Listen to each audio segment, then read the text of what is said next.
Saya yang mulia. Kamu berkorban untuk nutupin ini semua, sampai hari ini kamu masih mencoba nutupin. Seolah-olah saya percaya dengan cerita kamu. Dari tadi saya diemin aja cerita kamu. Cerita kamu nggak masuk di akal semuanya. Kasus ini terbuka, bisa sampai maju ke persidangan ini karena kesaksian dari Eliezer, bukan kesaksian dari saudara. Sidang kasus pembunuhan Yosua kembali menghadirkan 3 anak buah Verdi Sambo di persidangan, yakni Richard Eliezer, Ricky Rizal, dan Kuat Ma'ruf. Di persidangan, saksi Ricky Rizal mendapat teguran hakim atas kesaksian terkait dengan sejumlah fakta Verdi Sambo. Ini ada satu hal yang kamu coba tutupin di sini. Siap, tidak ada yang mulia. Terserah kamu lah. Pada saat kamu dipanggil saudara saudara Putri di mana? Waktu dipanggil saudara Sambo? Waktu di lantai 3 Saguling yang mulia. Ya. Pas saya masuk hanya ada Bapak yang mulia. Pas saya masuk ke lantai 3 itu hanya ada Bapak FS di situ yang mulia. Saya tidak tahu Ibu Putri ada di mana.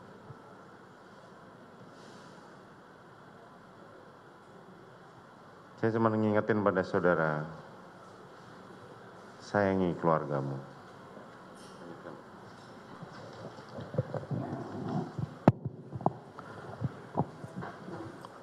Saudara ya, saudara ini kan sebagai saksi. Siap yang mulia. Jadi Hakim menduga Ricky Rizal berbohong saat menjadi saksi di sidang pembunuhan berencana Yosua. Ricky masih menutupi kebenaran. Kita bahas sore ini bersama Yonatan Baskoro, pengacara Yosua, dan pakar hukum pidana Jamin Ginting. Selamat petang Bapak-Bapak. Selamat petang Mbak. Selamat Saya ke petang Pak Mas Jamin. Yonatan dulu. Bang Baskoro. Mas Yonatan, Ya. apakah Anda sepakat dengan penilaian majelis hakim kalau Ricky Rizal ini berbohong di sidang? Kalau kami melihatnya tentu memang sepertinya masih ada relasi kuasa begitu dengan FS kalau kita melihatnya. Dan kami juga memiliki keyakinan yang sama dengan majelis hakim, sepertinya masih ada yang ditutupi. Nah, kami berharap statusnya saksi ya, meskipun dia juga terdakwa, tetapi kan tadi memberikan keterangan sebagai saksi, harusnya jujur-jujur saja. Sampai hakim kan juga memperingatkan, tolonglah sayangi keluarga. Maksudnya itu apa? Maksudnya adalah kalau masih bohong-bohong justru itu akan memperberat hukumannya sendiri nanti Mbak. Itu yang ingin kita sampaikan. Dugaan masih berbohongnya ini karena lebih masih loyal sama Sambo atau takut Sambonya? Bisa jadi dua-duanya Mbak. Karena yang pertama memang anak buahnya langsung FS. Kemudian yang kedua sudah takut juga FS ini masih punya power. Misalkan FS-nya misalkan dikatakan sudah tidak berkutik karena sudah ditahan begitu ya, menurut saya sih enggak juga. Karena FS ini kan uangnya banyak ya, teman-temannya masih banyak di luar sana. Nah ini tidak menutup kemungkinan tekanan-tekanan itu juga masih dirasakan oleh Ricky Rizal. Kalau pandangan Pak Jamin sendiri, benarkah dugaannya ini Ricky Rizal masih belum mengungkap kebenaran alias bohong di sidang? Ya, sebenarnya kalau kita lihat dari awal, Ricky Rizal itu labil orangnya ya. Kalau saya lihat ya, keterangan-keterangan yang dia sampaikan dari pengacara yang lama cenderung karena itu masih menggunakan satu perusahaan atau satu kantor ya dengan yang lain juga, dan dia berubah sekarang dengan pengacara baru. Dan pengacara yang baru punya komitmen kuat untuk lebih terbuka, tetapi realita apa yang kita saksikan hari ini ternyata tidak seperti apa yang kita pernah dengar. Kalaunya seharusnya dia bisa selugas dan ekspresi yang dia sampaikan tentu kalau dia jujur itu berbeda. Lihat aja bagaimana Baradae menjelaskan detail demi detail suatu kesaksiannya. Tapi kelihatannya Brigadir RR ini ada hal yang ditutup-tutupi saya lihat. Jadi lebih kemana hal yang ditutupinya ini, karena takut Sambonya atau karena loyalnya? Kalau saya lihat pengaruh FS kepada Ricky Rizal ini masih ada, Mbak. Jadi konteksnya contohnya dia tidak menyatakan yang sebenarnya. Padahal waktu dia masuk ke Saguling dan kelihatan dia ada di situ ya. Hakim sudah tahu gitu dia ada di situ, tapi dia memberikan keterangan berbeda dengan apa yang dilihat di CCTV. Itu kan fakta. Makanya hakim ingatkan, kamu bisa mengingkari fakta yang sudah ada dalam CCTV. Nah ini kan suatu hal yang tidak sepantasnya ya. Kelihatan berarti dia tidak terbuka untuk menerangkan apa yang pernah dia lihat, dia alami. Nah itu akan memberatkan baginya. Bagi hakim sendiri, saya yakin dia sudah punya dasar untuk menghukum begitu. Jadi nggak perlu lagi tadi dikatakan keterangan benar atau tidak benar, saya sudah punya keyakinan. Tapi kalau tadi Ricky berdalih bahwa Justru dia kalau dia tidak dengar perintah salah satunya ya. Tadi Ricky berdalih, Ricky bilang pada saat kejadian di Duren 3, pada saat JPU nanya, dengar nggak kamu ada buai tembak yang disuarakan oleh Ferdy Sambo ke Eliezer? Dia tidak dengar perintah itu. Nah itulah ya saya, apakah dia tidak dengar, apakah dia dengar tapi tidak mengatakan tidak mendengar, ataukah dia tidak tahu, lalu dia bilang tidak dengar. Nah itu kan banyak persepsi mengenai hal seperti ini. Tapi dari keterangannya nggak begitu memerlukan suatu bukti yang kuat lagi Pak, karena Baradae kemarin kan sudah memberikan keterangan. Sebenarnya keterangan dia ini Mbak, saksi yang dihadirkan hari ini, untuk keterangan yang dia Baradae dan juga untuk buat Ma'ruf, bukan buat FS. Tapi dia nggak berani gitu memberikan keterangan yang sebenarnya mengait-ngaitkan ke sana. Itu yang justru Mas Yonatan, jadi Mas Yonatan, Anda lihat juga bahwa keterangan Ricky Rizal ini tidak perlu dalam tanda kutip dengar begitu, karena sudah pasti yang benar adalah Eliezer. Ya kalau misalkan RR ini masih berbohong ya tentu nggak usah didengar. Dan seperti apa yang tadi disampaikan oleh Pak Jamin, hakim ini kan juga memiliki penilaian berdasarkan keterangan-keterangan saksi yang lain dan bukti-bukti yang telah ditampilkan di persidangan. Nah ini kan pasti hakim memiliki penilaian sampai hakim ini mengingatkan, kamu tolong berikan keterangan yang benar. Artinya memang sebetulnya hakim sudah tahu maksud yang disampaikan oleh saksi Ricky Rizal ini tidak sesuai begitu. Nah ini kalau masih berbohong-bohong terus ya gawat. Ini kan memberikan keterangan terdakwanya si Richard begitu ya dan kuat. Tetapi kenapa memang malah kok sepertinya membela-bela FS, padahal kan FS tidak ditanya di situ. Oke, Betulnya saat ini, begitu, Mbak. Oke, nanti saya akan menanyakan setelah tayangan yang satu ini bagaimana respon dari bapak-bapak, karena pada saat persidangan saksi Ricky Rizal ini menceritakan bagaimana Putri Chandrawati meminta ia mencari Yosua. Ricky Rizal menduga dipanggil Yosua ini karena ada selisih paham antara Yosua dan Kuat Ma'ruf. Saat diantar Ricky Rizal ke kamar Putri Chandrawati, Yosua kurang dari 10 menit ada di dalam kamar. Kita lihat. Saya ke depan lagi, karena saya pikir Yosua dicari ibu yang mulia. Saya ke depan lagi, saya lihat terus Yosua jalan ke saya, terus gimana?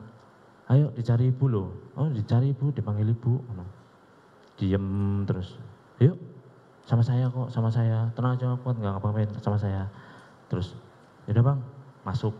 Dia di depan yang mulia, masuk ke lewat garasi. Melewati Om Kuat sama Richard. Waktu itu memang ada sempet tatap-tatapan yang mulia, cuma udah, tak boleh gitu. Udah. Terus masuk ke kamarnya Susi, lewat kamar Susi, masuk, naik ke atas yang mulia. Naik ke atas, terus saya sampaikan pintu kamar ibu kan setengah, hampir tertutup, tapi nggak tertutup. Saya buka, izin ibu, ini Yosua ibu. Terus ibu cuma yang, karena kondisinya waktu itu saya lihat, pucat lemah gitu yang mulia. Cuma diem aja tiduran itu, terus Yosuanya masuk melewati saya.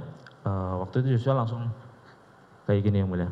Terus duduk di situ, terus saya lihat saya nggak dicari, maksudnya saya nggak itu, saya yaudah saya tutup aja pintu yang ram, karena pintunya ada dua yang mulia, yang dalam buka ke dalam, yang ram buka keluar.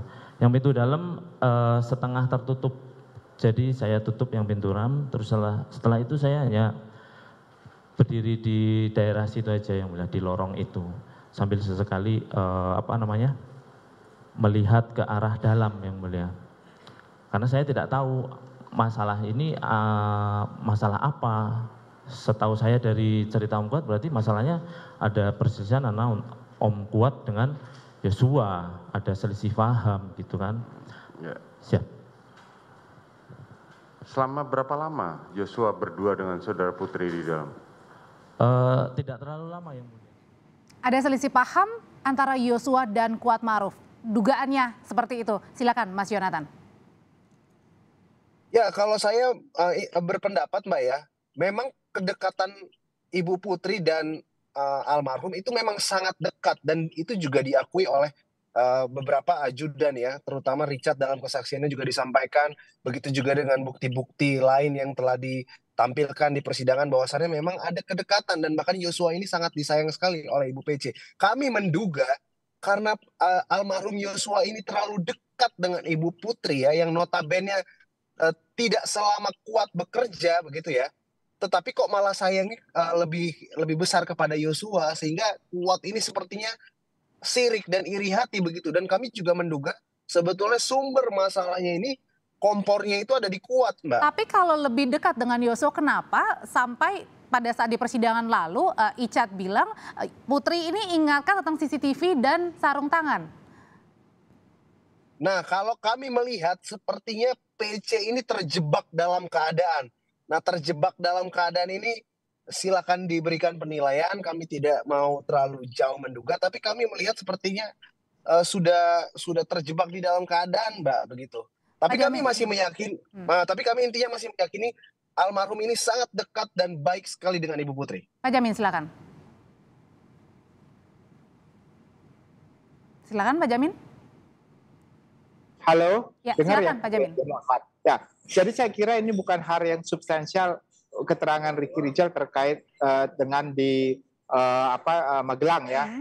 Itu sudah saksi-saksi lain sudah menerangkan, Susi, Kodir udah menyerangkan dengan jelas kalau sebenarnya mereka tidak ada satu terkait dengan pelecehan seksual. Kalau itu yang menjadi keterangan terkait pelecehan seksual, itu nilainya sangat rendah, bahkan 0 saya kira hakim menilai hal itu. Bahkan hakim dari tadi cuma diam aja, dia pikir ya udahlah kamu cerita terserah kamu lah, gitulah ibaratnya ya. Nah, jadi hal yang dia ceritakan itu tidak mempunyai poin nilai untuk mengungkapkan dan keterkaitan dengan pasal 340 dan 338. Jadi bukan menjadi dasar alasan sehingga itu ada alasan dia membunuh atau sebagai motif membunuh. Nah, itulah yang menjadi hal yang tidak menjadi poin di situ, sehingga hakim nggak begitu mencecar terlalu mendalam terkait itu. Justru hakim menanyakan terkait dengan apa yang terjadi di Duren 3, itu aja.